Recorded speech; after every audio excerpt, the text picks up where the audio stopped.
जी ने ये अभी इलेक्शन के 4-5 महीने पहले, क्योंकि वो बीजेपी का टाइम पर रमन सिंह ने इंक्रीज किया था, बट उसको हाई कोर्ट ने मना कर दिया।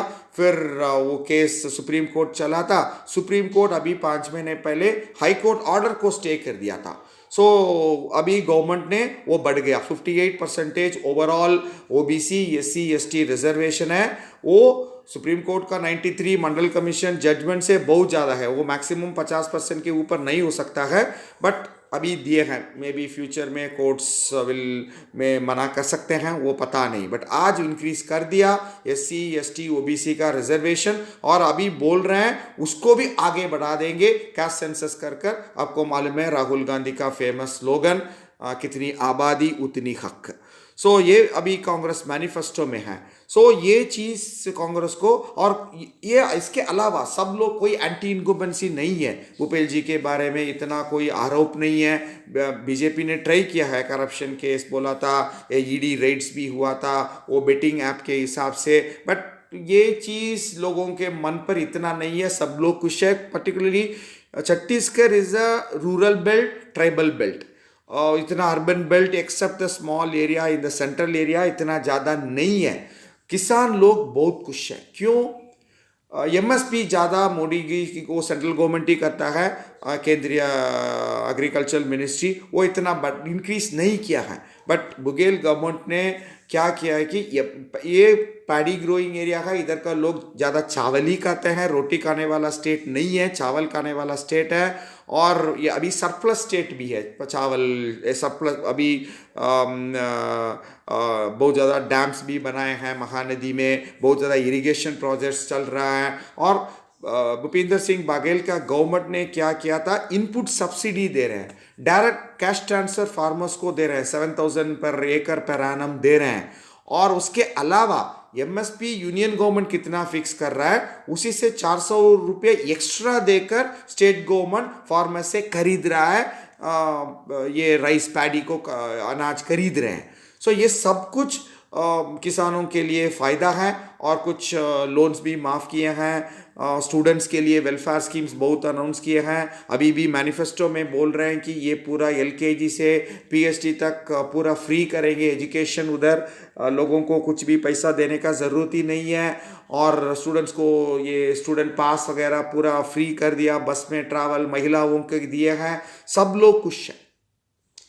बट क्यों कांग्रेस इतना बड़ा जीत 68 सीट नहीं आएगा, कम आएगा? इसे ये तो मैं पहले ही बोला था। क्यों? बहुत ज़्यादा फैक्टर है। एक फैक्टर है नॉर्थ में टीएस सिंहदेव। वो सोचे थे पहले, मैंने इतना मदद किया, तो वो पहले से ही कांग्रेसमैन है 40 साल से। और वो इंडिविजुअल वो यूनाइटेड मध्य प्रदेश गवर्नमेंट में भी इम्पोर्टेंट वो मंत्री थे।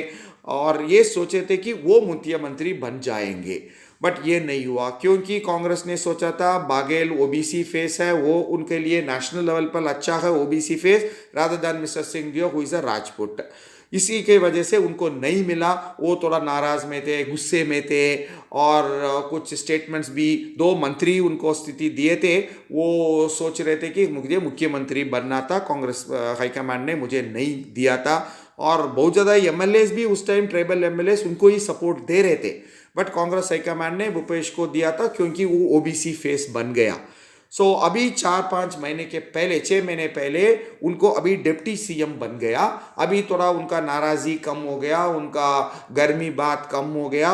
बट फिर भी वो बोल रहे हैं वो 4.5 साल की वो उनका नाराज़गी अभी इलेक्शन में दिखाएगा। और Congress majority seats northern tribal belt में जीतेंगे, बट इतना बहुमत नहीं मिलेगा। लास्ट टाइम की तरह पूरा स्वीप हो गया, इतना स्वीप नहीं हुआ होगा इस बार। बीजेपी 2-3 सीट इधर निकल सकती है। और साउथ में ज़्यादा फर्क नहीं होगा, इधर कांग्रेस मेजॉरिटी सीट जीतेंगे। बीजेपी लास्ट टाइम सिर्फ एक ही सीट जीता था इस इलाके में, इस बार एक और सीट जीत सकता है, इसके ज़्यादा उम्मीद उधर नहीं है। बट बहुत ज़्यादा चीज़ चेंज हुआ है सेंट्रल बेल्ट में। मैंने बोला था साहू कास्ट कांग्रेस को बहुत सपोर्ट किया था लास्ट इलेक्शन में। इस बार वोट काट रहा है, वोट बंटवारा हो रहा है। इधर साहू का वोट 50-50 हो रहा है कांग्रेस बीजेपी। लास्ट टाइम ये 80% कांग्रेस, 80% कांग्रेस को साहू वोट मिला था। क्यों? तमज्वाजा साहू, जो साहू लोग सोचे थे उसको मुख्यमंत्री बनाएंगे, इस बार वो नहीं हुआ है, वो होम मिनिस्टर है, वो नाराजी कुछ नहीं है, वो अच्छा पार्टिसिपेट कर रहे हैं इलेक्शन मीटिंग्स वगैरह में। बट फिर भी एक और चीज़ हुआ था 2 साल पहले 2021 में, एक कम्युनल क्लैश हुआ था इधर सेंट्रल इलाका में, और वो हमको मालूम है कौन वो करते हैं। और ये कम्युनल भी नहीं है, कैस्ट हो गया। उस कम्युनल क्लैश में एक साहू लड़के का कॉलेज स्टूडेंट था और स्कूल स्टूडेंट था, उसका डेथ हो गया। और अभी बीजेपी ने उस किसने मर गया उसका पापा को भी सीट दिया है, और वो कम्युनल रेट में मेन आरोपी हैं और मेन अक्यूज्ड बोलते हैं, उसको भी सीट दिया है, दोनों सीट दिया है। और इसी के वजह से साहू वोट इस बार, मैंने ये बोला था, वो 50-50 हो सकता है, 60-40 हो सकता है, 40-60 हो सकता है, बट इस बार डेफिनेटली वो डिवाइड हो रहा है। But other OBCs, farmers mostly, mister Baghel बार बार बोलता है मैं किसान हूँ, मैं खुद ही किसान हूँ, मैं किसान का बेटा हूँ, मेरा ज़मीन आज भी है, हम लोग खेती कर रहे हैं, हमने इतना काम किए हैं किसानों के लिए और अभी भी ज़्यादा करने वाले हैं, ये सब कुछ, वो किसान का सपोर्ट अभी भी उनके पास है। बट साहू वोट में थोड़ा फर्क इस बार होगा, इसी की वजह से बीजेपी को थोड़ा फायदा मिलेगा। और इस बार अजीत जोगी की पार्टी इतना मजबूत स्थिति में नहीं है, क्योंकि वो भी अभी जिंदा नहीं है। सो ये स्ट्राइट फाइट हो गया। सो बीजेपी इस बार टक्कर फाइट में है।